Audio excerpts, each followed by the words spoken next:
Ukrainian Defence Minister, Oleksiy Reznikov, stated in an interview with the Financial Times that Ukraine's primary military reserves, which include NATO-trained forces, have not yet been deployed in the current counter-offensive. According to Reznikov, the recent liberation of a group of villages from Russian control is not the primary focus of Kyiv's planned attack strategy. The Ukrainian Armed Forces General Staff provided an update detailing heavy fighting in the Lyman, Bakhmut, and Marinka sectors. Over the course of a single day, approximately 20 combat engagements occurred in these regions. Deputy Defense Minister Hanna Maliar reported that in the past week, the Ukrainian military managed to destroy over 100 Russian troop clusters, 11 command posts, and 7 weapons depots. Further, servicemen from the 10th Separate Mountain Assault Brigade Edelweiss successfully shot down a Russian Su-25 fighter using Igla manpads. On another note, Oleksiy Reznikov, the head of the Kharkiv Regional Military Administration, debunked disinformation circulated by Russian propagandists about the capture of Vovchansk in Chuhuyiv district and the battle for the village of Ruska Lozova in Kharkiv district. Reznikov stated that the front line in the region is fully under the control of the Ukrainian armed forces. He also reported the tragic loss of 3 civilians as a result of Russian shelling in the Vovchansk community. Last night, the Russian forces launched an attack on Kramatorsk using Iskander missiles. This resulted in a tragic loss of life, with 10 people killed and around 60 others injured of varying severity when a cafe was hit. The State Emergency Service of Ukraine confirmed these details. In a related development, the Security Service of Ukraine's counterintelligence unit was successful in detaining an agent of the Russian Special Services. This individual is believed to have been involved in coordinating the missile strike on the Kramatorsk cafe on June 27th. The detainee, a local resident who works for a gas company, was tasked with verifying the presence of people at the cafe before communicating this information to the Russian forces. This incident once again highlights the ongoing danger of espionage and coordination of attacks by Russian agents within Ukraine. It's deeply tragic to report that the death toll from Russia's missile attack on Kramatorsk in the Donetsk region of Ukraine has risen to 8, with 56 people reported injured. The Ukrainian State Emergency Service provided this information via a statement on their Telegram channel. As of 7 a.m. on June 28, 2023, 8 victims, including 3 children born in 2008 and 2011, were recovered from the rubble of the cafe that was targeted. Among the 56 people reported injured, 1 is a child born in 2022. In addition to this, 3 individuals were rescued from the wreckage. Rescue operations are still ongoing, with responders continuing to dismantle the rubble in search of survivors. It's important to recall that on the evening of June 27, 2023, Russian forces launched 2 missile strikes on Kramatorsk. One missile hit a restaurant in the city center, while the other struck the village of Belenke in the outskirts. The recent missile strike in Kramatorsk, Ukraine, tragically led to the death of 10 people, as reported by the National Police of Ukraine on their Telegram channel. In addition to the fatalities, 61 individuals were wounded in the attack. The police are currently continuing their investigation at the scene of the incident.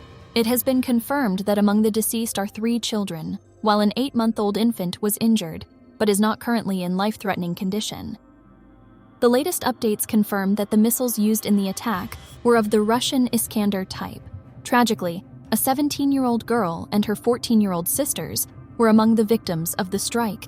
Despite the tragic circumstances, professionals continue to work tirelessly at the site of the tragedy.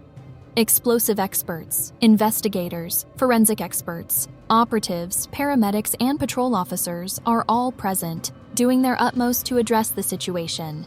These professionals are currently recording the destruction, taking statements, and offering crucial assistance to victims and their families. This assistance includes the provision of first aid and psychological support, which is crucial in the aftermath of such a devastating event. As previously reported, 2 missile strikes were launched on Kramatorsk by Russian forces on the evening of June 27th. One of the missiles struck a pizzeria in the city center, while the second missile hit the village of Belenki. The missile strike that was launched by Russian forces on the city of Kramatorsk in the Donetsk region of eastern Ukraine has resulted in at least 8 fatalities and has left 60 people injured, according to updates from emergency services as of Wednesday morning. The attack targeted a catering facility that was filled with civilians, including foreigners, at the time of the attack. The bodies of 8 people were found in the rubble by Wednesday morning, and among the wounded was a child born last year. Ukrainian Prosecutor General Andriy Kostin confirmed that the number of injured victims had risen to 60. Among the deceased were a 17-year-old girl and 2 sisters aged 14. Emergency services have so far managed to rescue 3 people from the debris. Rescue operations continue as they work to dismantle the rubble and search for people who may still be trapped beneath. Despite the substantial evidence of civilian casualties, Russian propaganda has dismissed these reports as fake, claiming that the restaurant was filled with military personnel at the time of the attack. Ukrainian armed forces have been carrying out airstrikes on enemy positions, as per the General Staff of the Armed Forces of Ukraine. As per their report, Ukrainian aviation carried out a total of 17 strikes on enemy positions throughout the day. These strikes targeted areas of high enemy concentration, anti-aircraft missile systems, and control points. The report on Facebook by the General Staff states, "The aviation of the Defense Forces carried out 11 strikes on enemy personnel concentration areas, 5 on anti-aircraft missile systems, and 1 on the enemy control point during the day." In addition to the airstrikes, missile troops and artillery units have also been active. They have targeted and hit an enemy ammunition depot, 11 artillery units in firing positions, 3 air defense systems, and an enemy electronic warfare station. These activities are part of Ukraine's ongoing efforts to push back against the enemy forces, neutralize their assets, and regain control over the occupied territories. The Ukrainian Defense Forces are actively engaging in offensive operations against Russian forces, particularly in the Melitopol, Berdyansk, and Bakhmut areas, according to the General Staff of the Armed Forces of Ukraine. In a statement published on Facebook, the General Staff detailed their efforts to strengthen their positions, utilize artillery against confirmed enemy targets, and conduct counter-battery operations. They noted that Russian forces were offering stiff resistance, but they also highlighted the heavy losses suffered by the enemy in terms of personnel, weapons, and equipment. Specifically, Ukrainian forces are mounting offensives in the Bakhmut area around Rozdolivka, north of Soledar, south of Paraskevivka, and in the Zaliznianska, Berkivka, Klishchiivka, and Kurdumivka areas. The fighting in these regions is reportedly fierce. The General Staff's report follows previous updates, indicating that the Russian forces are concentrating their primary efforts in the Lyman, Bakhmut, and Marinka sectors, where over 30 combat clashes were reported in the past day. As the situation unfolds, Ukraine's armed forces are continuing to fight back and assert control over contested areas. The tragic attack on a cafe in Kramatorsk on July 27th has resulted in the loss of 10 lives, and 61 others have been injured, according to the National Police of Ukraine. As per their latest report, 3 children are confirmed to be among the deceased, and an 8-month-old baby has been injured but is not in critical condition. The attack was carried out by Russian forces using Iskander missiles. The victims include a 17-year-old girl and 2 14-year-old sisters. At the scene of the attack, a team composed of explosives experts, investigators, criminologists, paramedics, and patrol officers are continuously working. The team is recording the destruction, providing immediate medical and psychological assistance to the victims and their families, and taking witness statements. This incident underscores the dire humanitarian situation in Ukraine and highlights the indiscriminate violence affecting civilians, including children. The aftermath of the missile attack in Kramatorsk, Ukraine, continues to reveal its devastating impact on the city. A total of 32 apartment buildings have reportedly been damaged by the blast wave caused by the missile, with destruction to roofs and windows so extensive that even window frames have been turned upside down. This has affected approximately 1/4 to 1/3 of residents living in these buildings. Places for resettlement and evacuation have now been prepared for those affected, as reported by Pavlo Kirilenko, the head of the Donetsk Regional Military Administration. The radius of the explosion, caused by a Russian Iskander missile, encompasses the entire center of Kramatorsk. City utility crews are currently inspecting the damage to the buildings within this area. Kirilenko warns that the number of damaged buildings may potentially increase to at least 40, following a more detailed examination of the impact. This news highlights the enormous destruction and displacement caused by the conflict, with urgent humanitarian action needed to support those affected. The tragic consequences of the recent missile attack on Kramatorsk, a city in the Donetsk region of Ukraine, continue to escalate. The mayor of Kramatorsk, Oleksiy Reznikov, has announced via Facebook that the death toll has now reached 11 people. This attack, carried out by Russian occupation forces using Iskander missiles, occurred on Tuesday evening. One of the missiles tragically struck a downtown cafe, resulting in numerous casualties. Originally, 10 deaths were reported, including the lives of 3 children. Furthermore, 61 individuals were injured in the incident. The continuous rise in the number of victims underscores the severe and ongoing impact of this conflict on the civilian population. This information serves as a critical reminder of the urgent need for resolution and humanitarian aid in the region. The Ukrainian Armed Forces, UAF, are strategically advancing and probing for the enemy's weak points, while also liberating several settlements and swaths of land, according to military commentator Denis Popovich. During a conversation with Freedom TV channel, Popovich discussed the significance of the UAF's capture of the village of Rivnopil in the Donetsk region, which has allowed the Ukrainian forces to cut off the so-called Vremev ledge and gain advantageous positions on the heights for more effective enemy engagement. Popovich's remarks build on British Defence Minister Ben Wallace's statement that Ukraine has reclaimed approximately 300 square kilometers of its territory during the counteroffensive. Popovich noted that British intelligence has reliable data and that their close partnership with the UK allows them to trust this information. While the UAF is making tactical advances and liberating settlements, they are also actively seeking weak points in the enemy's defense to deliver a significant blow. Popovich said that these weak points might not necessarily be in the Zaporizhzhia direction. The aim is to leverage units and equipment, especially those formed with Western support, once these weak points are discovered. The capture of Rivnopil is significant because it helps cut off the Vremev ledge and allows the UAF to attain more advantageous positions from which to target the enemy. It brings the UAF closer to the so-called Surovikin line, which is the main line of defense south of this settlement.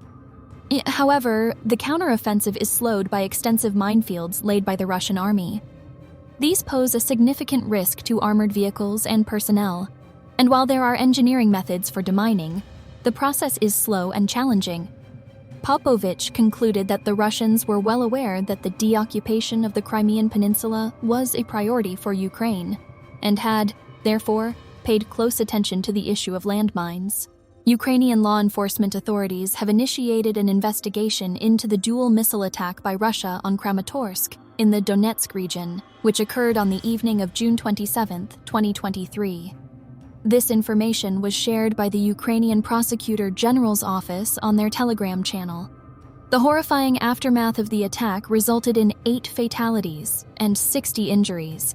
Among the deceased are 3 teenage girls, a 17-year-old and 2 14-year-old sisters. Rescue operations are currently in progress, and there might still be individuals trapped under the debris. The Prosecutor General's office stated that 2 Iskander missiles were launched in the evening, at a time when people were returning home from work. The office strongly condemned the tactics of the Russian regime, which continues to instill terror among peaceful Ukrainians. To reiterate, on the evening of June 27, 2023, Russian forces conducted 2 missile strikes on Kramatorsk, one hitting a restaurant in the city center, and the other striking the village of Belenke. The number of injured in Kramatorsk due to a missile strike by Russian forces has risen to 60, and there could still be people trapped beneath the rubble, as per the Prosecutor General's Office of Ukraine, PGO. The death toll currently stands at 8, including 3 underage girls aged 17 and 2 sisters aged 14. Rescue operations are ongoing. The PGO stated that on Tuesday evening, the Russian forces fired 2 Iskander missiles when people had just returned home from work. The PGO accused Russia's regime of continuing a campaign of terror against peaceful Ukrainians and vowed to bring to justice those who order and carry out such attacks. A pre-trial investigation has been launched into violations of the laws and customs of war under Parts 1 and 2 of Article 438 of the Criminal Code of Ukraine. The procedural management is being carried out by the Donetsk Regional Prosecutor's Office. Earlier, Pavlo Kyrylenko, the head of the Regional Military Administration, reported that 3 children were among the casualties in Kramatorsk due to the missile attack.